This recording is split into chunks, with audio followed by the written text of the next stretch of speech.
महाभारत के युद्ध के मैदान कुरुक्षेत्र में पांडवों और कौरवों के बीच भीषण युद्ध की तैयारी हो रही है। इसी समय अर्जुन, जो पांडवों के मुख्य योद्धा हैं, अपने सारथी भगवान कृष्ण से अपने मन की व्यथा व्यक्त करते हैं। भगवान कृष्ण द्वारा दिए गए उपदेशों को भगवद गीता के नाम से जाना जाता है।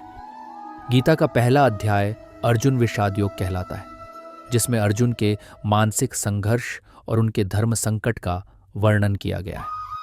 अर्जुन अपने ही संबंधियों और गुरुओं के खिलाफ युद्ध करने के कारण उत्पन्न द्वंद्व से जूझ रहे हैं। अर्जुन युद्ध भूमि में अपने धनुष को नीचे रखते हुए कहते हैं, हे कृष्ण, मैं इस युद्ध को नहीं लड़ सकता। मेरे सामने मेरे अपने गुरुओं, भाइयों और संबंधियों को देखकर मेरा हृदय कांप रहा है। क्या यह उचित है कि मैं अपने ही परिवार का वध करूं? कृष्ण शांत और समझदारी भरे स्वर में, अर्जुन, तुम्हारी इस अवस्था का कारण क्या है? तुम तो धर्म युद्ध के लिए आए हो। यह समय तुम्हारे संदेह और भय का नहीं है। अर्जुन कृष्ण की ओर देखकर कहते हैं, हे माधव, मुझे ऐसा लगता है कि इस युद्ध से कुछ भी अच्छा नहीं होगा। यदि हम जीत भी गए तो क्या? अपने ही बंधुओं को मारकर हमें कौन सी खुशी मिल सकती है? इससे तो केवल पाप और विनाश ही होगा। कृष्ण मुस्कुराते हुए कहते हैं, अर्जुन, ये युद्ध केवल भूमि या सत्ता के लिए नहीं है। यह धर्म और अधर्म के बीच का युद्ध है।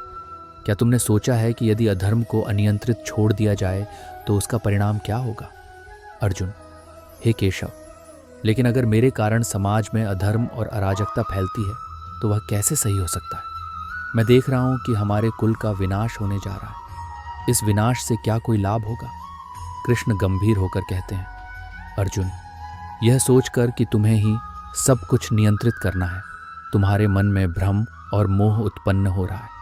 याद रखो, यह संसार एक लीला है और तुम्हारा कर्तव्य है इस लीला में अपना भाग निभाना। परिणाम की चिंता मत करो, बस अपने धर्म का पालन करो। अर्जुन धीरे धीरे अपनी स्थिति को समझते हुए, हे कृष्ण, मैं समझ सकता हूं कि आप क्या कह रहे हैं, लेकिन मेरा मन अभी भी विचलित है। मुझे मार्गदर्शन दीजिए, क्या करना सही होगा? कृष्ण शांत स्वर में, अर्जुन, तुम्हें अपने कर्तव्य का पालन करना चाहिए।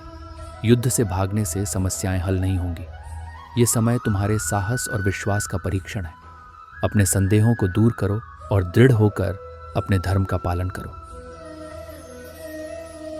यह अध्याय हमें यह सिखाता है कि जीवन में कई बार हमें कठिन परिस्थितियों का सामना करना पड़ता है, जहां हमारे कर्तव्य और भावनाएं टकराती हैं। इस समय उचित निर्णय लेना अत्यंत महत्वपूर्ण होता है। धर्म का पालन करना हमारे जीवन का मुख्य उद्देश्य होना चाहिए, चाहे परिस्थितियां कितनी भी कठिन क्यों ना हो। अपने कर्म को पूरी निष्ठा से करें और परिणाम की चिंता न करें। हर परिस्थिति में कर्तव्य पालन ही सबसे महत्वपूर्ण है।